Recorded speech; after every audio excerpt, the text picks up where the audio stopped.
Selamat malam pemirsa, TVRI Stasiun Maluku kembali menjumpai Anda lewat penayangan program Maluku Antarnusa.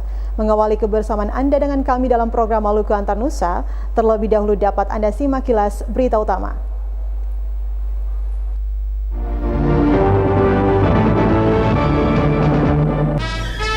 Tujuh saksi diperiksa kejaksaan terkait dengan kasus Bank Maluku. Pemerintah Provinsi Maluku menyalurkan hewan kurban.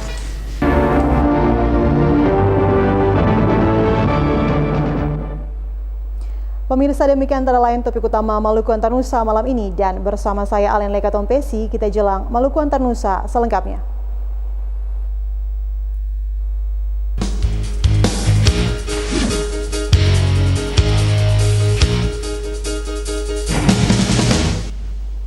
Pemirsa, penyidik Kejaksaan Tinggi terus mendalami kasus tindak pidana pencucian uang dalam kasus pengadaan kantor cabang Bank Maluku di Surabaya dengan tersangka Idris Rolobesi, Pedrus Tentua, dan Hence Toyesuta. Rabu pagi, 7 orang diperiksa penyidik Kejaksaan terkait kasus tersebut.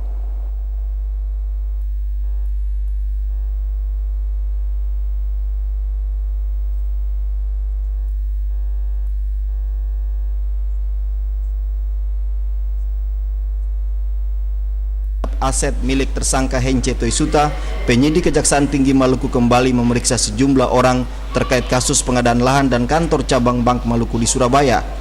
Rabu pagi, 7 orang kembali diperiksa sebagai saksi dalam kasus itu, masing-masing pelaksana tugas Direktur Bank Maluku, Burhanuddin Waliulu, Komisaris Caksai Mima, Direktur Kepatuhan Ishak Tenu, Kepala Divisi Umum dan Hukum Tince Juanda, Kepala Divisi Treasury Christian Tomasoa.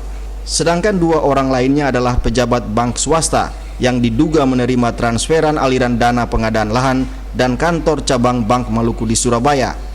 Pemeriksaan 7 orang saksi oleh penyidik Kejaksaan Tinggi Maluku berkaitan dengan tindakan pidana pencucian uang yang diduga dilakukan oleh 3 tersangka, yakni Hence Toyesuta, Idris Rolobesi, dan Pedro Tentua. Ketujuh orang itu Rabu siang telah menandatangani berita acara pemeriksaan dalam kasus tersebut. Minggus Noya melaporkan. Pemirsa, umat Hindu di Kota Ambon merayakan Hari Raya Galungan atau Hari Kemenangan Kebaikan terhadap Keburukan kemarin. Perayaan ini dilakukan umat dalam bentuk persembahyangan yang dipusatkan di Pura Siwa Swarnagiri Air Salobar. Sejak pagi, puluhan umat Hindu beranjak menuju Pura Siwa Swarnagiri yang berada di puncak perbukitan kawasan Air Salobar. Mereka menyiapkan sesaji dan membakar dupa sembari menggelar puja bakti kepada Sang Hyang Widi Wase, Tuhan Yang Maha Esa. Persembahyangan di pura dalam rangka perayaan Hari Galungan dipimpin Pinandita Ida Wayan Keniten.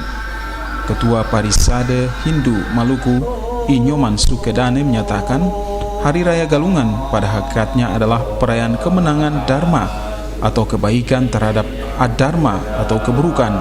Kemenangan terhadap keburukan yang dimaksudkan bukanlah fisik di luar diri manusia, namun dari dalam manusia itu sendiri, seperti halnya iri hati, dengki, marah, dan bentuk-bentuk keburukan lainnya.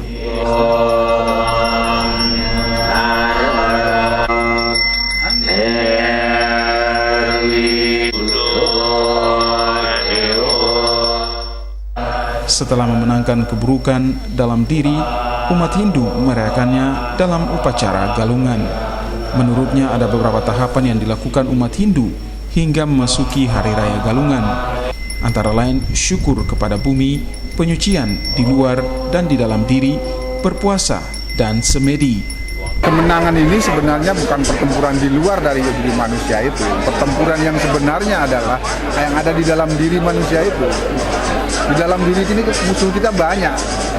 Mulai dari marah, mulai dari iri, dengki, dan sebagainya banyak sekali.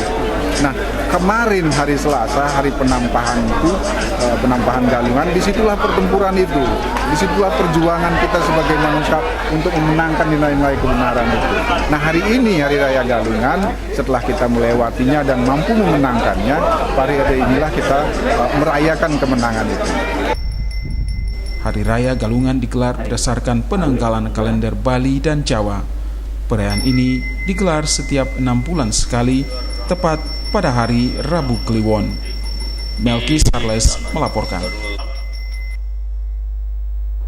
Pemerintah Provinsi Maluku menyalurkan hewan kurban hari ini, dan jumlah hewan kurban yang disalurkan tersebut sebanyak 125 ekor.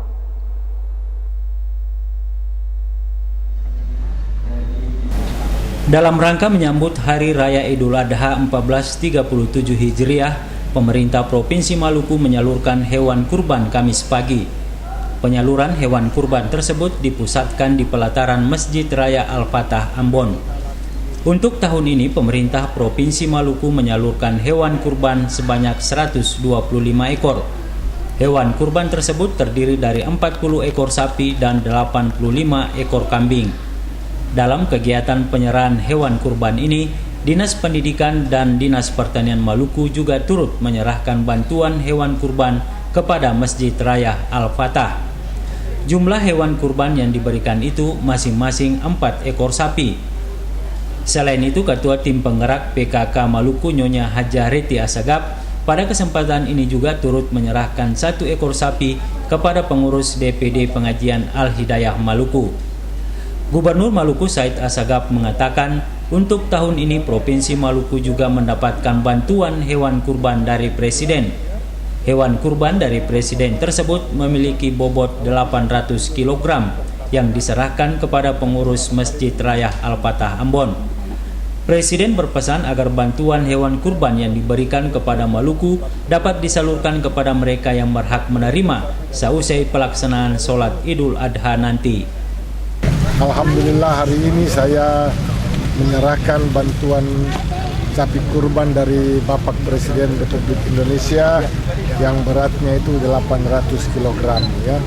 Pesan Bapak Presiden kiranya sapi bantuan beliau itu dapat dibagikan pertama kali setelah salat Idul Adha pada masyarakat yang membutuhkan. Dan yang kedua ada bantuan dari pemerintah Provinsi Maluku 40 ekor sapi dan juga 85 ekor kambing. Saya berharap ini juga bisa dipotong ya selesai salat Idul Adha dan bisa dibagikan kepada mereka yang berhak. Hewan kurban yang disalurkan pemerintah Provinsi Maluku ini selain disalurkan kepada Masjid Raya Al-Fatah, juga diberikan kepada sejumlah masjid dan panitia Hari Raya Idul Kurban di sejumlah lokasi di Kota Ambon. Rida Raiman Hamzah melaporkan. Pemirsa, jelang Hari Raya Idul Adha, sejumlah masjid melalui pengurusnya menerima hewan kurban dari umat Islam yang mampu sebagai bentuk berbagi kepada sesama yang membutuhkan. Salah satunya yang dilakukan pengurus Masjid Alim Patimura Tantui yang setiap tahunnya menerima hewan kurban untuk selanjutnya disalurkan kepada yang berhak menerima. Penyembelihan hewan kurban saat Hari Raya Idul Adha pada hakikatnya untuk mengenang peristiwa iman yang terjadi pada diri Nabi Ibrahim alaihissalam dan putranya Nabi Ismail alaihissalam. Melalui peristiwa iman tersebut, umat Islam diharapkan mengikuti jejak Nabi Ibrahim alaihissalam bersama putranya Nabi Ismail alaihissalam dengan penuh keikhlasan mengorbankan sesuatu yang dicintai dengan tulus dan ikhlas. Namun, peristiwa iman tersebut kini dilakukan setiap hari raya Idul Adha dengan menyembelih hewan kurban baik itu sapi maupun kambing. Untuk meneladani hal itu, umat Islam yang mampu dianjurkan berkurban saat hari raya Idul Adha sebagai bentuk berbagi kepada sesama yang membutuhkan. Untuk tahun ini, sejumlah masjid melalui pengurusnya menerima hewan kurban seperti yang dilakukan di Masjid Alim Patimura Tantui. Setiap tahun, pengurus Masjid Alim Patimura Tantui senantiasa menerima hewan kurban dari umat Islam yang mampu untuk disembelih dan selanjutnya disalurkan kepada yang berhak menerimanya. Tahun lalu, pengurus Masjid Alim Patimura Tantui menerima 6 ekor sapi dan 5 ekor kambing. Sementara untuk tahun ini, 5 hari jelang Hari Raya Idul Adha, pengurus Masjid Alim Patimura telah menerima hewan kurban berupa 3 ekor sapi. Imam Masjid Alim Patimura Tantui menyatakan hewan kurban yang diterima pihaknya masih akan bertambah karena Hari Raya Idul Adha akan berlangsung beberapa hari lagi ke depan. Boy Nahrum Junaidi Asril melaporkan. Jelang Hari Raya Idul Adha 1437 Hijriah, Dinas Pertanian Maluku secara intensif melakukan pengawasan terhadap hewan kurban yang dijual belikan di Kota Ambon. Pengawasan yang dilakukan itu bertujuan untuk memastikan hewan kurban yang dijual tersebut bebas dari penyakit antraks. Pengawasan ketat terhadap hewan-hewan kurban yang dijual belikan di Kota Ambon jelang Idul Adha setiap tahun selalu dilakukan oleh Dinas Pertanian Maluku. Langkah pengawasan yang dilakukan tersebut guna memastikan hewan-hewan kurban berupa sapi dan kambing yang dijual belikan di sejumlah tempat pengumpul bebas dari penyakit. Kepala Dinas Pertanian Maluku Diana Padang mengatakan pengawasan terhadap hewan kurban bukan hanya dilakukan di Kota Ambon, namun semua kabupaten kota dilakukan hal yang sama. Petugas pengawasan dari Dinas Pertanian diterjunkan di semua kabupaten kota di Maluku untuk memastikan hewan kurban yang akan disembelih pada Hari Raya Idul Adha nanti bebas dari penyakit antras. Berdasarkan hasil pengawasan yang dilakukan dari tahun ke tahun, Maluku dinyatakan bebas dari penyakit antras. Kami dari Dinas Pertanian Provinsi Maluku yang merupakan dinas yang terkait langsung dengan pengawasan sapi, khususnya sapi kurban. Setiap tahun kegiatan ini merupakan kegiatan rutin dari Dinas Pertanian Provinsi Maluku, dan pengawasan ini dilaksanakan bukan saja di Kota Ambon tapi juga seluruh kabupaten kota yang melaksanakan hewan kurban. Nah, mulai dari pengawasannya tuh mulai sebelum pemotongan dan setelah pemotongan, dan sampai hari ini alhamdulillah di Provinsi Maluku kalau dilihat dari penyakit, nah itu Provinsi Maluku masih bebas dari penyakit mulut dan kuku dan penyakit antraks. Nah, 2 penyakit ini merupakan zoonosis yang berbahaya bagi manusia. Nah, namun alhamdulillah di Provinsi Maluku masih bebas. Ditambahkan Kadis Pertanian Maluku, petugas pengawasan yang diterjunkan di sejumlah kabupaten kota di Maluku akan bertugas sampai dengan usai Hari Raya Idul Adha. Mereka akan melakukan pengawasan saat proses penyembelihan hewan kurban yang dilakukan masyarakat. Frida Raiman Hamzah melaporkan. Pemirsa, tanggal 29 September mendatang, Negeri Amahai dan Ihamahu akan menggelar Pasawari Panaspela yang dipusatkan di Amahai. Serangkaian kegiatan menjelang Panaspela telah dilaksanakan, di antaranya jumpa pers yang digelar di Balairung Kementerian Pariwisata di Jakarta hari Rabu kemarin. Setelah 9 tahun lalu, tahun ini kembali akan dilaksanakan Pasawari Panaspela antara Amahai Ihamahu. Pasawari Panaspela Negeri Amahai Ihamahu tanggal 29 September nanti boleh jadi merupakan event lokal. Namun promosi guna memperkenalkan pesta budaya itu sudah dilakukan secara nasional di Jakarta kemarin melalui jumpa pers yang dipusatkan di Balairung Susilo Sudarman Kementerian Pariwisata. Pasawari Panaspela dan jumpa pers yang digagas oleh PANAH atau Peduli Anak Negeri Amahai menghadirkan narasumber Edison Huwai selaku Ketua PANAH, Keisha Sinar Mahardika Putri Pariwisata 2015 dan Luki Sopakua Anak Negeri Amahai selaku praktisi pers. Edison Huwai menuturkan dalam Panaspela nanti akan digelar serangkaian kegiatan antara lain pembentangan kain gandong sepanjang 3.000 meter, penanaman segon, dan pengobatan massal. Sehingga ini juga bisa menjadi contoh bagi kita, khususnya orang di luar daripada Maluku bisa melihat ini. Dengan adanya Indonesia, kita harus lihat bahwa ini loh di Maluku budaya ini, ini sesuatu kekayaan yang kita menganggap bahwa ini adalah kekayaan dunia.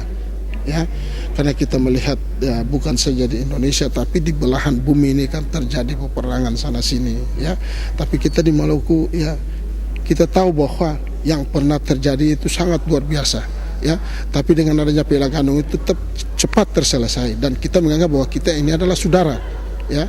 Jadi ini menjadi sesuatu yang contoh bagi ya semua orang ya, sehingga bisa lihat hal ini supaya jangan terjadi hal-hal yang seperti ya kita anggap ya merugikan kita sebagai ya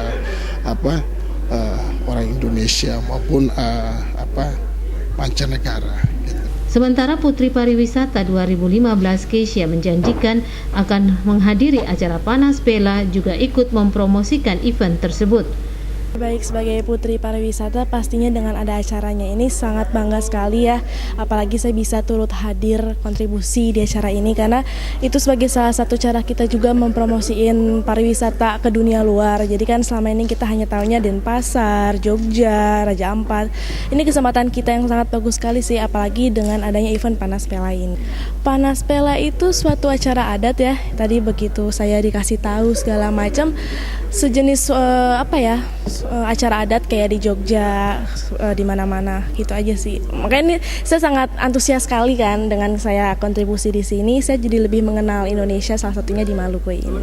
Bela antara negeri Amahi dan Ihamahu mulai diikrarkan tanggal 29 September tahun 1899 ketika terjadi bahaya seram berupa tsunami yang kala itu lebih dikenal dengan air turun naik.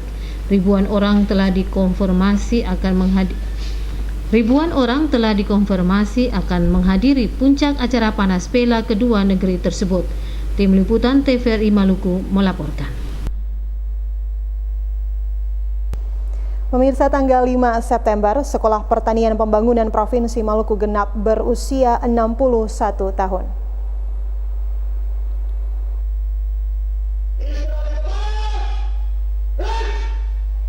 Kepala SPP SPMA Negeri Ambon, Nick Yohanis, mengatakan Sekolah Pertanian Pembangunan Provinsi Maluku secara terus-menerus berbenah diri.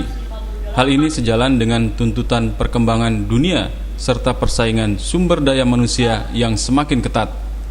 Banyak perubahan yang dilakukan baik dari aspek sarana-prasarana, tenaga pendidik dan kependidikan, serta kurikulum pembelajaran. Walaupun berjalan baik, namun masih ada kekurangan yang dialami Sekolah Pertanian Pembangunan Provinsi Maluku. Namun demikian, sekolah itu masih tetap eksis dan menghasilkan lulusan yang terbaik sesuai kebutuhan pasar kerja. Hal itu dibuktikan dengan 7 kemajuan dan prestasi yang diraih lembaga itu, di antaranya terakreditasi dengan level A. Sekolah itu juga ditetapkan sebagai sekolah rintisan berstandar internasional RSBI tahun 2011. Prestasi yang dicapai sekolah itu menurut Yohanis merupakan wujud kerja keras dari semua pihak, terutama Sivitas Akademika SPP SPMA Negeri Provinsi Maluku. Di tahun yang ke-61 ini, bahwa sekolah ini juga sudah dianugerahkan LSP 1 atau tempat uji kompetensi yang ditetapkan oleh Badan Nasional Standar Sertifikasi untuk nanti menguji para lulusan maupun alumni bahkan penyuluh untuk bisa betul-betul disertifikasikan atau disejajarkan dengan semua penyuluh yang ada di Indonesia maupun di luar negeri agar betul-betul lebih kualifikasi lebih baik. Dan ya, oleh karena itu sekolah ini telah ditetapkan, diberikan lisensi untuk membuka uji kompetensi itu di lembaga ini. Selama 61 tahun, SPP SPMA Negeri Provinsi Maluku telah berperan dalam pembangunan pertanian di Indonesia, khususnya di Provinsi Maluku. Kontribusi dan peranan aktif dapat dilihat melalui karya nyata alumni yang mengabdi di berbagai bidang. Rahmal Atukonsina dan Bambang Widaswara melaporkan. Sekolah Pertanian Pembangunan Provinsi Maluku tetap eksis dan menghasilkan lulusan terbaik. Walaupun demikian, sekolah tersebut masih memiliki banyak kekurangan yang perlu ditangani secara bertahap.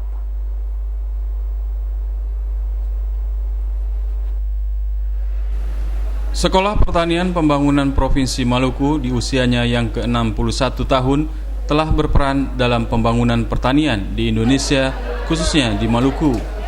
Walaupun demikian, lembaga tersebut masih perlu dibenahi secara serius, terutama di bidang sarana dan prasarana, karena sudah termakan usia. Sejak didirikan tahun 1955, sekolah tersebut baru dibenahi sekitar 60%, sementara sisanya 40% yang kini dalam tahap perencanaan. Walaupun memiliki jumlah guru yang cukup, namun sekolah itu masih kekurangan guru untuk mata pelajaran IT dan produktif. Untuk meningkatkan kualitas tenaga guru, sekolah akan melakukan pelatihan bagi para guru. Kebijakan itu diharapkan berimbas pada kemampuan mendidik mereka. Kepala SPP SPMA Negeri Ambon, Nick Johannes, mengatakan, walaupun masih ada kekurangan di sana-sini, namun sekolah tersebut telah memberikan yang terbaik bagi pembangunan khususnya bidang pertanian di Maluku. Lulusan mereka telah menyebar dan berpartisipasi di berbagai tempat, baik instansi pemerintah, swasta maupun berwirausaha. Semua program yang telah dilakukan, baik itu dari sisi kurikulum maupun sarana prasarana dan tenaga pendidik dan kependidikan, mereka sudah siap untuk melaksanakan apa yang menjadi tanggung jawab daripada sekolah ini. Ya, dan pada tahun usia yang ke-61 ini, bahwa selangkah lebih maju lagi, bahwa sekolah ini sudah ditetapkan sebagai sekolah rujukan atau sekolah yang disebut sebagai sekolah contoh untuk sekolah-sekolah pertanian. Kepala Tata Usaha SPP SPMA Negeri Ambon, Ahmad Tualepe, mengatakan, walaupun masih dijumpai beberapa kekurangan, namun hal itu tidak menyurutkan semangat sivitas akademika sekolah itu untuk terus berkarya. Momentum perayaan HUT ke-61 ini dapat kita ambil 3 hikmah, ya. Meningkatkan integritas kerja pegawai dan kebersamaan pegawai guru dan siswa, memotivasi siswa untuk lebih berkreasi, inovatif, meraih prestasi yang lebih baik, merajut kembali hubungan kebersamaan keluarga besar SPP Provinsi Maluku dan alumni Sivitas, ya. Rahmalato Konsina dan Bambang Yudaswara melaporkan. Pemirsa, Dewan Pimpinan Daerah Partai Nasdem Kota Ambon akan memenangkan Paparisa baru dalam Pilwakot Ambon tahun 2017 mendatang. Kendati koalisi yang dibangun hingga saat ini hanya beranggotakan 3 partai politik, namun Partai Nasdem yakin dapat memenangkan pasangan calon yang diusung. Ketua DPD Partai Nasdem Kota Ambon, Rizgan Semarang, menginstruksikan kepada seluruh kader dan fungsionaris Partai Nasdem taat kepada putusan partai yang telah merekomendasikan Risat Lohana Pesi Syarif Hadler dalam Pilwakot Ambon mendatang. Bila ada kader yang tidak taat kepada putusan partai, dirinya menyatakan yang bersangkutan akan dikenai sanksi. Sampaikan kepada seluruh kader Partai Nasdem untuk saat ini tertib barisan. Kemarin kita berada pada kondisi bahwa ada yang yang lain, ada yang ke sini, tapi hari ini setelah penetapan rekomendasi, Nasdem tujuan satu mengamankan posisi rekomendasi yang telah disampaikan kepada pasangan Risat dan Syarif Hadler. Itu saja yang perlu kita sampaikan kepada seluruh kader Partai Nasdem untuk mari sama-sama kita bersatu memenangkan Pilkada Wali Kota Ambon 2017. Kendati hingga saat ini koalisi yang mengusung Risat Lohana Pesi, Syarif Hadler yang berjargon Paparisa baru ini hanya 3 partai politik, namun Nasdem optimis dapat memenangkan pemilihan wali kota dan wakil wali kota Ambon 2017 mendatang. Secara infrastruktur kita sudah siap, kita sudah mengkonsolidasikan semua. Salah satu bagaimana kita punya komitmen itu kita wujudkan. Tetapi juga kita dalam strategi kita nanti akan bersama dengan partai koalisi yang sementara ini ada 3 partai koalisi, yaitu Golkar, Nasdem dan P3. Kita juga akan duduk bersama menggodok strategi-strategi yang mesti kita bangun, kita lakukan dalam kerangka satu, yaitu kita memenangkan kandidat yang kita dukung.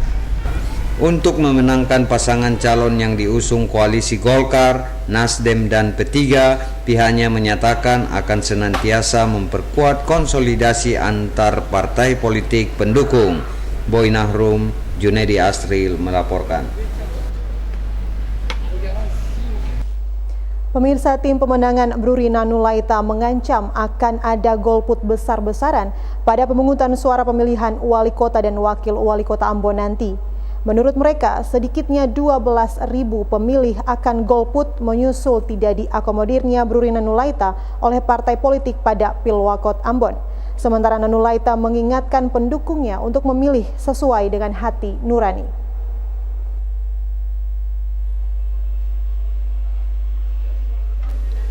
Ancaman golput 4 warga negeri yang berdomisili di kota Ambon masing-masing negeri Boi, Aboru, Kariu, dan Hualoi disampaikan tim pemenangan Bruri Nanulaita kemarin.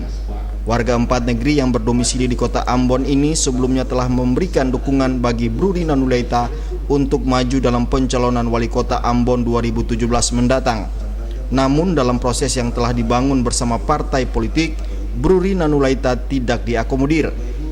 PDI Perjuangan, salah satu partai yang disebut-sebut akan mengusung Nanulaita, diperkirakan akan merekomendasikan pasangan Paulus Kastanya Samlatukonsina.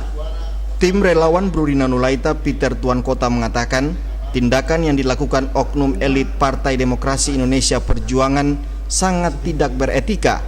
Untuk itu, dengan memiliki basis massa 4 warga negeri yang berdomisili di kota Ambon, mereka menyatakan golput pada pemilihan wali kota dan wakil wali kota Ambon. Itu keputusan mutlak 12.000 suara, Ambon negeri ini tidak dibikin apa-apa, tinggal jadi penonton. Ketua tim pemenangan Bruri Nanulaita Michael Paliama mengatakan Nanulaita memiliki dukungan suara signifikan, yakni di atas 58.000 di kota Ambon. Dukungan suara tersebut merupakan pendukung pasangan damai pada pemilihan gubernur lalu. Itu 58.000 pada putaran kedua. Nah, itu yang ketemu gerakan-gerakan. Dan itu 80% lebih kemarin kita sudah jalan. Nah, cuma yang tadi yang agak sedikit menghambat kita tadi itu komunikasi yang kurang begitu intens dengan ketumpung bakal calon ini. Kandidat bakal calon wali kota Ambon, Bruri Nanulaita mengatakan dirinya dan tim telah membangun komitmen dengan sejumlah elit PDI Perjuangan hampir 2 bulan lamanya. Namun proses untuk mendapatkan rekomendasi partai dicederai. Meski demikian, Nanulaita menyampaikan terima kasih kepada pendukung dan simpatisan warga kota Ambon yang telah menaruh harapan kepada dirinya maju dalam Pilwakot Ambon 2017 mendatang. PDI Perjuangan yang selama ini berproses, kenapa 1,5 bulan tidak lagi ada kabar-kabar apa-apa? Siang malam kita berproses sampai dengan semua proses itu dilaksanakan. Nah, kenapa? Pertanyaannya kenapa? Kalaupun ada kepentingan lain, kenapa saya akan bicara baik-baik? Oh, tiba-tiba diam 1,5 bulan ini tidak pernah ada lagi berkomunikasi. Nah, ini pertanyaannya, kenapa dari awal, dari Desember kita orang berproses secara baik, mulai jalan dari Kecamatan Seniwe, Kecamatan Sirimau, ketemu dengan anak-anak ranting, beta sowan minta izin kepada semua PAC untuk beta mau memakai kalian punya partai untuk berproses. Pemilihan wali kota Ambon dan wakil wali kota Ambon yang akan berlangsung Februari 2017 mendatang hampir dipastikan akan diikuti 2 pasangan calon, masing-masing Risat Lohena Pesi, Sarif Hadler, dan Poli Kastanya Samlatukonsina. Minggu Snoya melaporkan. Pemirsa, dalam rangka menyemarakan Hari Ulang Tahun Pasukan Khas TNI Angkatan Udara tahun 2016, TNI Angkatan Udara bekerja sama dengan PT Telekomunikasi Indonesia menyelenggarakan bakti sosial. Bakti sosial tersebut juga dimeriahkan dengan demonstrasi terjun payung oleh anggota pasukan khas TNI Angkatan Udara di Pulau Haruku, Maluku Tengah.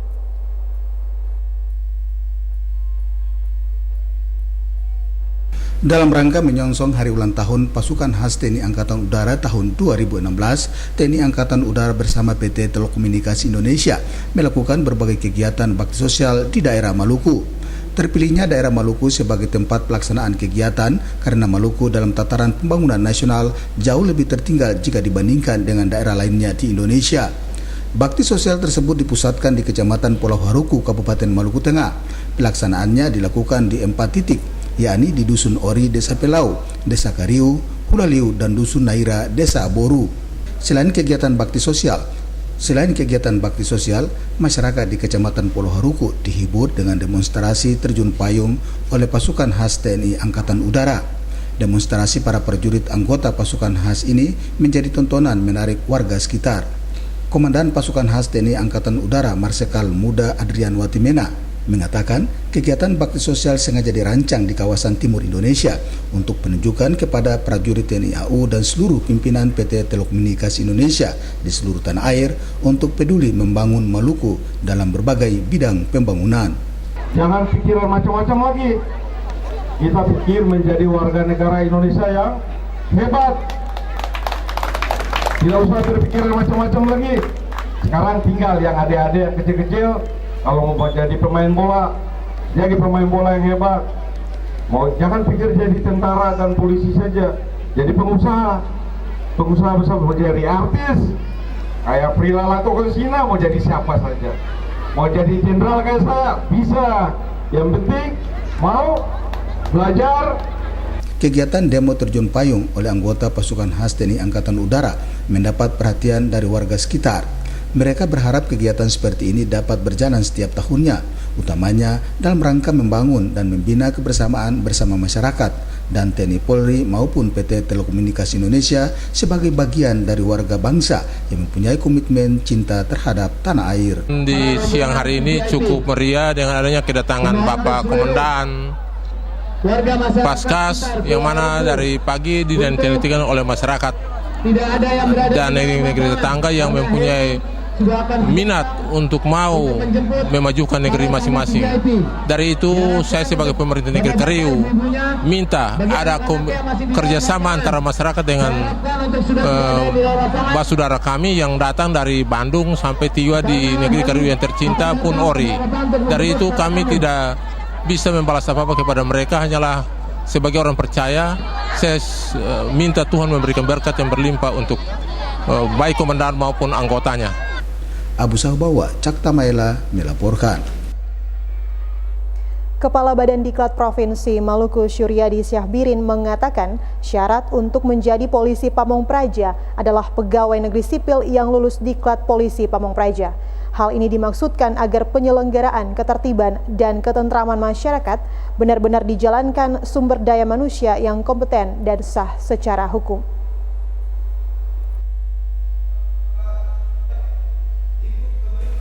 Peran Satuan Polisi Pamong Praja semakin strategis dalam urusan keamanan dan ketentraman masyarakat.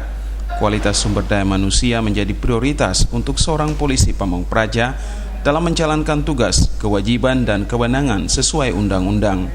Satuan Polisi Pamong Praja mempunyai tugas pokok dan fungsi sebagai garda terdepan di daerah dalam menyelenggarakan ketertiban umum dan ketentraman masyarakat. Peraturan Pemerintah Nomor 6 Tahun 2010 tentang Satuan Polisi Pamong Praja menyatakan polisi Pamong Praja adalah PNS yang telah lulus Diklat Pamong Praja. Hal ini dimaksudkan agar penyelenggaraan ketertiban umum dan ketentraman masyarakat benar-benar dijalankan oleh SDM yang berkompeten secara hukum.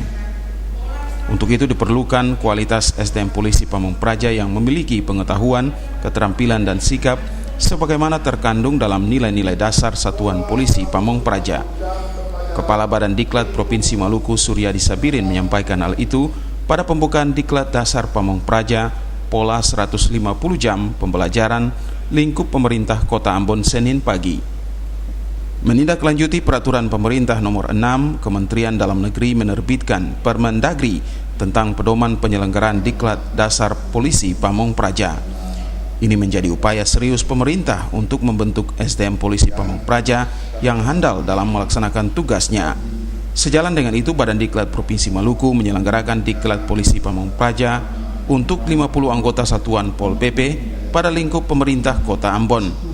Menurut Syabirin, diklat dasar Pamong Praja penting untuk menyiapkan sumber daya manusia Pol PP yang profesional dalam menangkal berbagai ancaman, gangguan, dan hambatan dalam pelaksanaan tugas. Syabirin berharap para peserta dapat mengikuti diklat dengan baik dalam menerima materi yang disampaikan oleh Widya Swara, narasumber maupun instruktur. 50 peserta diklat ini adalah PNS dan tenaga kontrak yang bertugas pada kantor Pol PP Kota Ambon. Diklat ini akan berlangsung selama 10 hari kerja efektif yang berakhir pada 16 September. Melkilatus Saule, Sarlas Bolaman melaporkan. Sementara itu pemirsa, banyak sekolah di Maluku yang mengelola dana bantuan operasional sekolah dengan cara yang masih amburadul. Akibatnya, pelaporan tentang penggunaan dana dimaksud tidak dapat dilakukan secara baik. Selain itu, pengelolaan dana BOS harusnya dilakukan oleh tenaga non-guru di sekolah masing-masing. Meninggalkan sekolah, keluarga untuk sebuah tugas pengabdian bangsa dan negara. Penegasan tersebut disampaikan Kepala Bidang Pendidikan Menengah Dinas Pendidikan dan Kebudayaan Provinsi Maluku, Melki Lohi, saat membuka kegiatan BIMTEK Penatausahaan Dana BOS SMA 2016 semalam. Menurut Lohi, guru seharusnya konsentrasi untuk proses pembelajaran di kelas, sementara pengelolaan dana bantuan operasional sekolah menjadi tanggung jawab pegawai non-guru. Pemanfaatannya juga harus sesuai dengan butir-butir penggunaan dana dimaksud. Dengannya pertanggungjawaban dapat dilakukan secara baik. Hal ini menjadi penekanan Melki Lohi, mengingat sejumlah sekolah di Maluku masih terindikasi memanfaatkan dana tersebut tidak sesuai dengan butir-butir yang telah ditetapkan. Bahkan ada sekolah yang belum melakukan pertanggungjawaban sama sekali. Akibatnya ada beberapa kepala sekolah dan bendahara pengelolaan dana BOS harus berhadapan dengan aparat penegak hukum. Hal ini harus menjadi perhatian serius semua sekolah pengelola dana BOS, sehingga dana tersebut dimanfaatkan sesuai kebutuhan sekolah.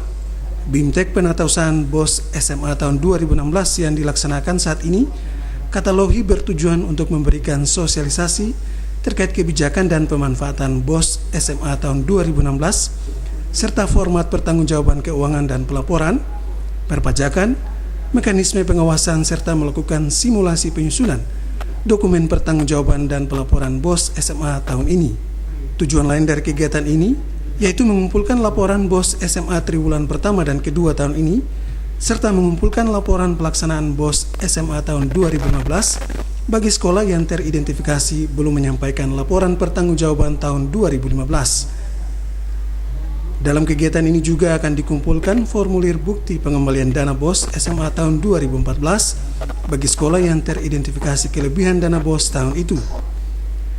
Kegiatan ini diikuti perutusan kepala sekolah dan bendahara pengelola dana BOS SMA Kabupaten Kota Semaluku.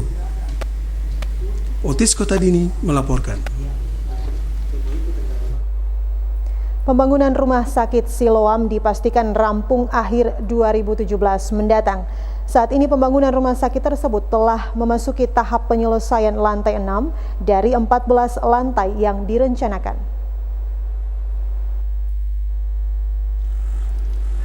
Kepastian rampungnya proyek pembangunan Rumah Sakit Siloam di kawasan Tantui, Ambon ini disampaikan Project Manager Pembangunan Rumah Sakit Siloam Agus Tirta. Rumah Sakit Siloam Ambon direncanakan 14 lantai dengan 368 ruang rawat inap dengan luas 3 x 4 meter per ruangan. Dari ratusan ruang rawat inap tersebut nantinya akan dibagi dalam beberapa kelas, mulai dari kelas 3 sampai kelas VIP. Ruang ICU dan unit gawat darurat disiapkan sekitar 8 sampai 12 ruangan dengan dilengkapi 4 ruang isolasi di dalam unit gawat darurat untuk memisahkan pasien yang mengidap penyakit serius. Dari 14 lantai yang direncanakan, lantai 5, 6, dan 7 akan disiapkan untuk area perparkiran pengunjung. Lantai 8 untuk manajemen office, sedangkan ruang rawat inap disiapkan mulai dari lantai 9 hingga lantai 14. Saat ini proyek pembangunan gedung rumah sakit ini telah memasuki tahap penyelesaian struktur bangunan atas lantai 6. Dipastikan pada akhir 2017, masyarakat di Maluku khususnya Kota Ambon sudah bisa menikmati pelayanan rumah sakit Siloam ini. Di akhir 2017 itu sudah operasional. Kalau untuk struktur itu kita di akhir 2016, kita di Desember 2016 selambat-lambatnya kita sudah selesai. Rumah sakit ini juga akan dilengkapi dengan 1 unit helikopter untuk evakuasi pasien gawat darurat. Selain itu, rumah sakit ini juga melayani pasien BPJS. Pihak manajemen Siloam sudah mempersiapkan tenaga medis yang handal, baik dari dalam dan luar daerah Maluku. Sebagai bukti kepedulian Siloam terhadap daerah ini, setiap tahun akan direkrut 100 putra daerah Maluku untuk mengikuti program beasiswa Strata 1 jurusan keperawatan di Universitas Pelita Harapan. Perekrutan itu sudah mulai dilakukan sebulan yang lalu. Tandatangani MOU antara RSUD dengan Siloam yang akan datang dan juga dengan Empati. Berharap supaya Fakultas Kedokterannya bisa kerjasama dengan kita di sini. Dan juga kemarin itu ada kesepakatan untuk kita berikan 100 anak untuk disekolahkan S1 perawat di UPH.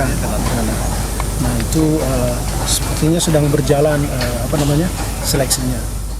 Siloam adalah grup rumah sakit swasta terbesar di Indonesia yang mengelola 23 rumah sakit serta 17 klinik di 17 kota di seluruh Indonesia. Christine Sipahelut Kurniawan melaporkan. Negeri Haria siap mempertahankan gelar dalam Lomba Arumbaye tahun 2016 yang akan berlangsung 9 September mendatang. Ketua Masyarakat Pusaka Haria Doni Sihasale mengatakan 31 pendayung dari Negeri Haria siap berlomba dalam ajang tersebut.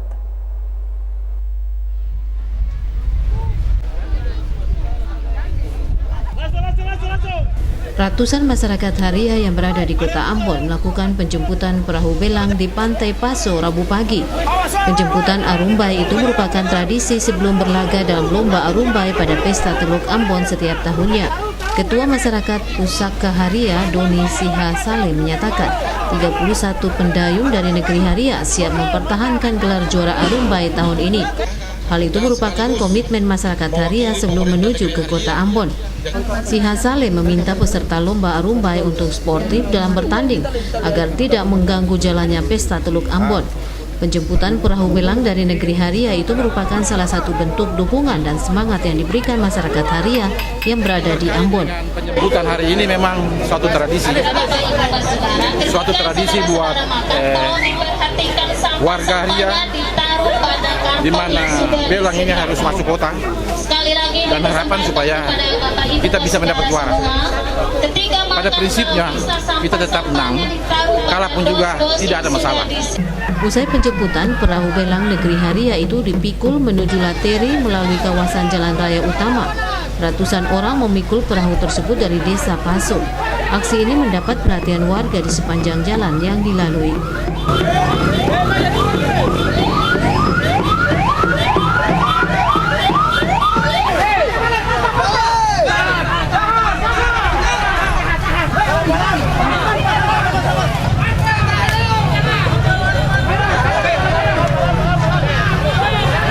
Tahun lalu perahu belang milik Negeri Haria keluar sebagai juara pertama Lomba Arumbai dan merebut Piala Gubernur Maluku. Tahun ini tekad untuk mempertahankan juara itu ditunjukkan oleh para pendayung yang dikomandai jurumudi Romi Komul. Panile Tahid melaporkan. Sebanyak 471 personil gabungan TNI Polri dikerahkan untuk mengamankan pelaksanaan Pesta Teluk Ambon 2016. Sejumlah personil gabungan itu akan ditempatkan di setiap lokasi lomba dan juga titik rawan kemacetan arus lalu lintas. Personil gabungan yang dikerahkan untuk pengamanan kegiatan Pesta Teluk Ambon itu terdiri dari 110 personil Kodam 16 Patimura, 160 personil Polda Maluku dan Polres Ambon, serta 20 personil Dinas Perhubungan dan Satpol PP. Kegiatan Pesta Teluk Ambon ini akan berlangsung selama 3 hari. Pengamanan akan dilakukan mulai pada pembukaan Kamis sore di lapangan upacara Polda di kawasan Tantui Ambon. Kepala Bagian Operasional Polres Pulau Ambon dan Pulau Lease, AKP Bakri Hehanusa mengatakan sejumlah personil yang telah disiapkan untuk pengamanan kegiatan tersebut akan ditempatkan di beberapa titik, yaitu di sekitar area pelaksanaan lomba perahu belang, perahu semang, dan juga di sejumlah titik rawan macet seperti di Batu Merah. Pengamanan di Pesta Teluk nanti dari tanggal 8 tanggal 10 itu ada 471 personil. Itu gabungan TNI, Polri, dan Pemda. TNI kita libatkan 110 personil, dari Polda Maluku itu ada 160 personil, kemudian Dinas Provinsi Kota 20 personil, kemudian sisanya adalah personil Polres Pulau Ambon. Lokasi start di Amausu, kemudian di Tapal Kuda, kemudian kita siapkan personil di daerah Batu Merah, Panjang Ruko, kemudian daerah Tantui. Itu juga kita siapkan personil yang agak banyak. Diharapkan dengan pengamanan yang dilakukan aparat gabungan ini, seluruh rangkaian kegiatan Pesta Teluk Ambon dapat berjalan aman dan lancar. Christine Sipahelut Kurniawan melaporkan. Pemirsa, perayaan HUT Kota Ambon tahun ini berlangsung lebih meriah di berbagai tempat. Di Desa Waiheru, Kecamatan Teluk Ambon, Baguala, warga menggelar berbagai lomba tradisional yang berlangsung semarak. HUT Kota Ambon ke-441 tahun ini tidak hanya terasa di pusat kota Ambon saja. Warga di pinggiran kota Ambon juga memeriahkan HUT Kota dengan aneka lomba. Di Desa Waiheru, Kecamatan Teluk Ambon, Baguala, perayaan HUT Kota dimeriahkan dengan berbagai perlombaan rakyat seperti tarik tambang, gawang mini, dan beberapa lomba lainnya. Salah satu lomba yang mengundang gelak tawa penonton adalah tarik tambang perempuan. Para ibu yang biasanya berkutat dengan urusan dapur harus menarik lengan baju dan berpartisipasi dalam perlombaan khas rakyat ini. Dengan kekuatan seadanya, mereka berupaya mengalahkan lawannya untuk tampil sebagai juara.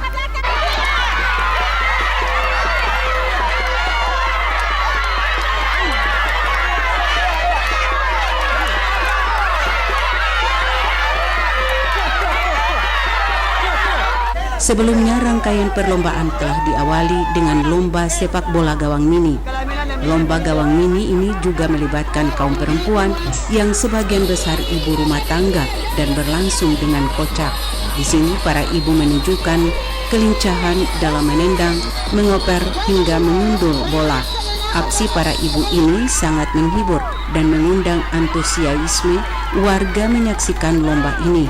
Aneka perlombaan tradisional ini digagas pengurus PKK Desa Waiheru dalam rangkaian merayakan HUT Kota Ambon tahun ini. Kepala Desa Waiheru Usman Eli mengatakan pelaksanaan lomba ini merupakan wahana merajut kebersamaan antar warga di desa tersebut. Kita bisa lihat bahwa masyarakat Waiheru sangat antusias sekali, dan saya sebetulnya sangat apresiasi kepada Ibu PKK. Saya bangga sekali dengan kebersamaan Ibu PKK yang melaksanakan kegiatan ini. Ini mungkin insya Allah ke depan kita lebih mengembangkan lagi, lebih meningkatkan lagi, terutama di hari-hari besar nasional 17 Agustus misalnya, ini kita akan lebih tingkatkan lagi. Ya. Selain tarik tambang dan gawang ini, masyarakat juga dilibatkan dalam lomba terompa, enggrang, dan bola terung. Aneka lomba ini dilangsungkan selama 2 hari. Bagi para juara diberikan hadiah berupa uang tunai dan bingkisan. Rahmalatu Konsina, Yansir Tuarita melaporkan. Sementara itu, dalam rangka menyemarakan Hari Olahraga Nasional tahun 2016, pemerintah Provinsi Maluku bersama sejumlah BUMN dan lembaga terkait lainnya menggelar gerak jalan santai dan senam jantung sehat yang dipusatkan di lapangan Merdeka Ambon.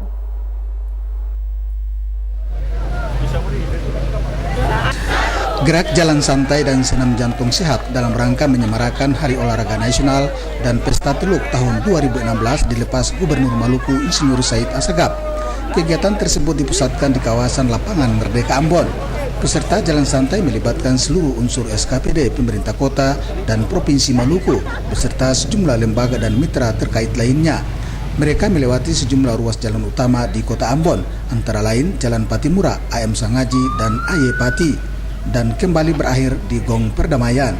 Kegiatan jalan santai dan senam jantung sehat yang digelar pemerintah Provinsi Maluku merupakan hasil kerjasama Bank Rakyat Indonesia dan pihak ASDP Cabang Ambon merupakan salah satu wujud kepedulian bersama untuk menyehatkan anak bangsa, terutama anak bangsa yang ada di daerah Maluku.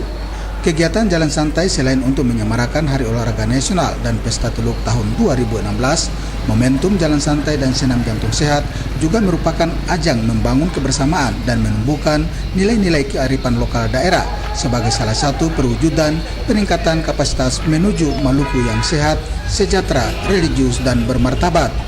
Gerak jalan santai dan senam jantung sehat yang dilaksanakan ini diikuti pula oleh pimpinan SKPD lingkup pemerintah Kota Ambon, Provinsi Maluku dengan sejumlah unsur terkait lainnya seperti TNI Polri, para siswa sekolah, dan unsur masyarakat. Abu Saubawa, Cakta Maela melaporkan.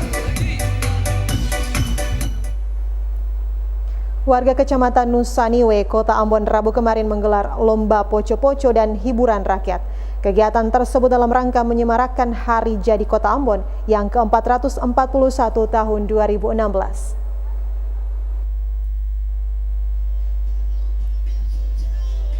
Dalam rangka menyemarakan Hari Jadi Kota Ambon ke-441 dan Pesta Teluk tahun 2016, warga Kecamatan Nusaniwe, Kota Ambon menggelar serangkaian kegiatan. Satu di antaranya lomba poco-poco dan makan patita bersama. Lomba poco-poco melibatkan 7 grup yang berasal dari warga kecamatan setempat. Gerakan-gerakan indah yang ditampilkan para peserta lomba menjadi perhatian menarik para penonton. Masing-masing peserta memperlihatkan gerakan-gerakan mereka dengan harapan bisa mendapatkan juara. Bagi pemenang lomba, panitia akan memberikan piala, tentu dengan sejumlah penilaian yang ditetapkan tim juri. Ketua Seksi Pelaksana Kegiatan Cornelis Watimena mengatakan, kegiatan lomba poco-poco dan makan patita bersama yang dilaksanakan ini selain untuk menyemarakan HUT Kota Ambon yang ke-441 dan Pesta Teluk tahun 2016, juga untuk membangun kebersamaan sesama warga di Kecamatan Nusaniwe, Kota Ambon yang selama ini telah terbina dengan baik. Tujuan kegiatan ini adalah untuk memperingati HUT Kota Ambon yang ke-441 dan sekaligus mengajak partisipasi masyarakat untuk sama-sama memperingati hari ulang tahun Kota Ambon tersebut.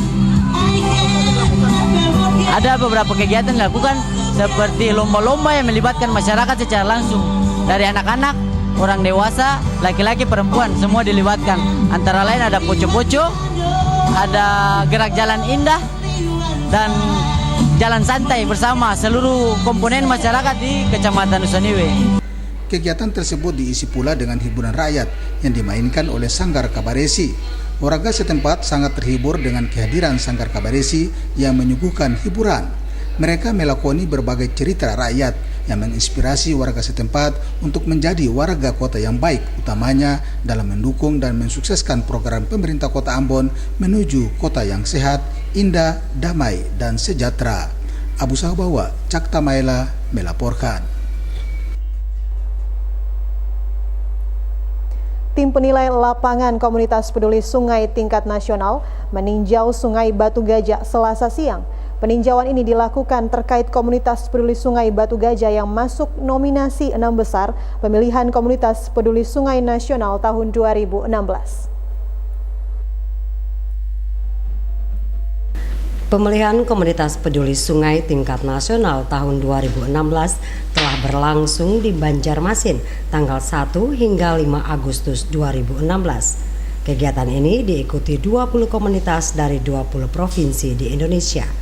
Dari 20 komunitas peduli sungai ini, komunitas peduli Sungai Batu Bulan Batu Gajah masuk nominasi 6 besar. Selasa siang, tim penilai lapangan komunitas peduli sungai tingkat nasional telah meninjau langsung Sungai Batu Bulan Batu Gajah. Pembina tim juri pemilihan komunitas sungai tingkat nasional tahun 2016, Muhammad Marasabesi mengatakan, kegiatan komunitas peduli sungai merupakan salah satu strategi untuk memberdayakan masyarakat agar peduli terhadap sungai. Dengan begitu, akan muncul perlakuan yang ramah, peduli, dan cinta akan sungai. Kriteria penilaian pemilihan komunitas peduli sungai antara lain pemanfaatan sungai sebagai penunjang kehidupan manusia dan berbagai inovasi yang dilakukan warga masyarakat sekitar bantaran sungai untuk menjaga kelestarian alam. Kriteria mengenai kekompakan warga, motivasi, dampak sosial ekonomi masyarakat, kemudian dampak terhadap sungainya sendiri, kemudian kemampuan untuk advokasi kepada seluruh masyarakat, kepada sungai-sungai yang lain, kemudian keikutsertaan komunitas terhadap acara-acara sungai di mana-mana, dan visi kedepannya bagaimana, kekompakan warga masyarakat seperti apa. Mudah-mudahan komunitas Batu Gajah dan bersama masyarakatnya dan Pemda serta pusat itu bisa mengembangkan kegiatan ini. Ingat, tanggung jawab kita tidak hanya sungai ini saja, sungai ini jadi bersih, indah, lestari, produktif, aman. Kemudian sungai yang lain juga, sungai-sungai di Ambon ini terutama, kemudian di Maluku secara keseluruhan. Staf ahli Gubernur Maluku Zulkifli Anwar menyebutkan banyak persoalan yang dialami sungai-sungai di daerah ini. Beberapa di antaranya adalah alih fungsi lahan serta sampah dan pencemaran yang memerlukan kepedulian semua pihak. Akibatnya, sungai-sungai yang melintas perkotaan terus mengalami penurunan kualitas dari waktu ke waktu. Padahal, pemerintah daerah dan lembaga-lembaga terkait telah berupaya melakukan pemulihan kondisi sungai. Dengan diikutsertakannya komunitas peduli sungai Batu Bulan Batu Gajah pada ajang pemulihan komunitas peduli sungai tingkat nasional akan memberikan motivasi bagi masyarakat Maluku untuk senantiasa peduli terhadap sumber daya air. Devi bin Umar dan Edmond Tupan melaporkan.